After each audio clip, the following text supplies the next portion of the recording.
Hi, I want to talk to you about the last section of Beowulf.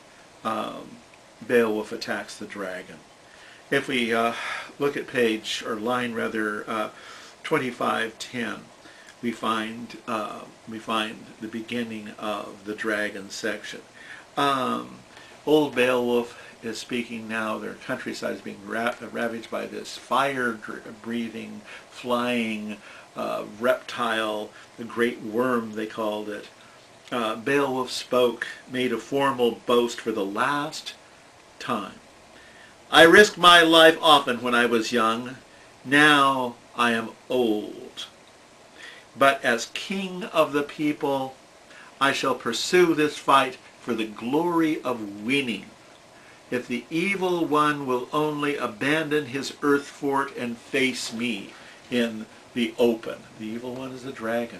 Beowulf is challenging the goddess Fate and challenging the dragon itself to come forth and meet him.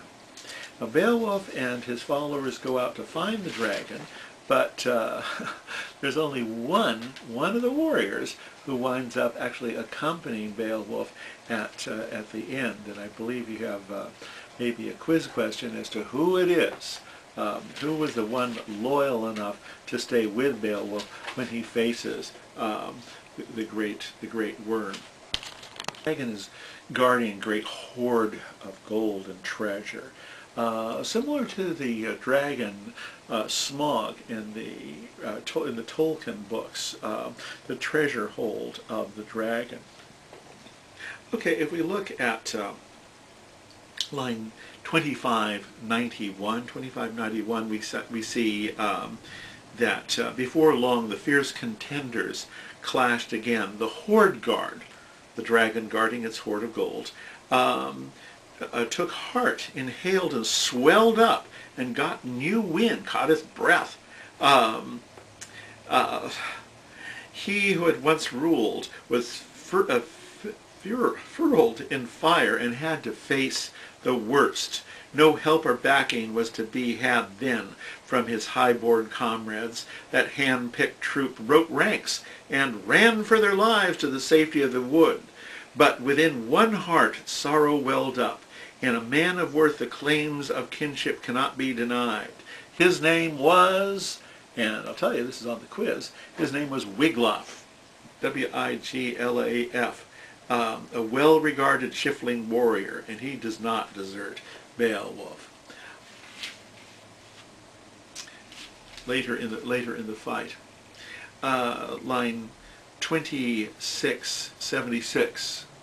Inspired again by the thought of glory, the war king threw his whole strength behind a sword stroke and connected with the skull, and nagling the sword.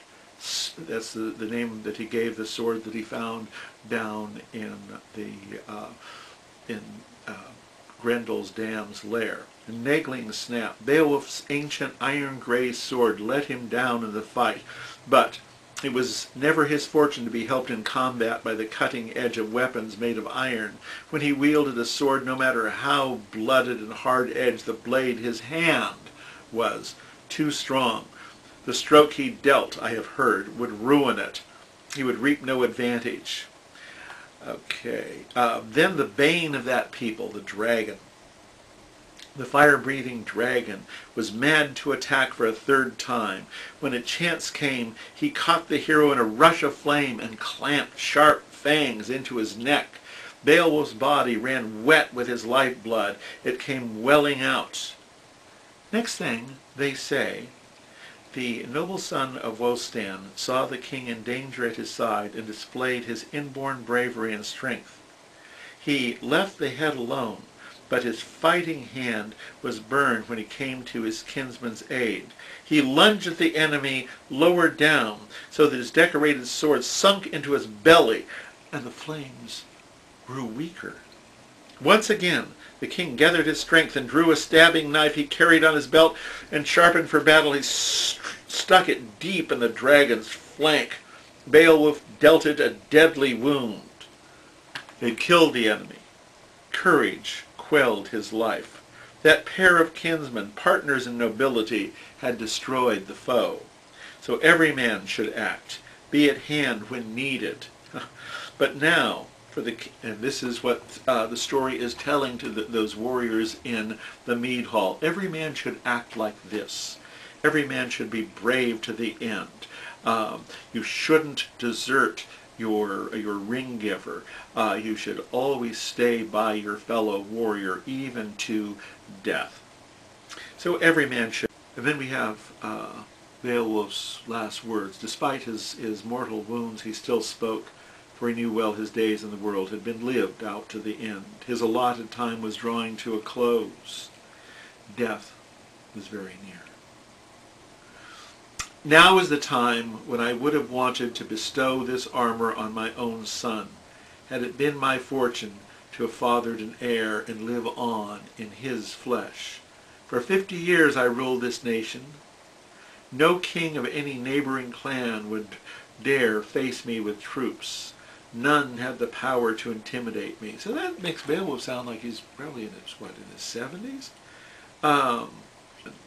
Go now quickly, dearest Wiglaf, under the grey stone where the dragon is laid out, lost to his treasure. Hurry to feast your eyes on the hoard. Away you go. I want you to examine that ancient gold. Gaze my fill on those garnered jewels. My going will be easier for having seen the treasure that he's gathered for his people. A less troubled letting go for the life and lordship I have long maintained. And so we have the death of Beowulf. And there's a whole section now given over to Beowulf's funeral. And notice what they do with the body of the dragon. They don't know exactly what to do with it, so the great worm, and so they wind up, as you'll see, pushing it over the cliff into the ocean. And then we have the terrific description of the funeral of this great man.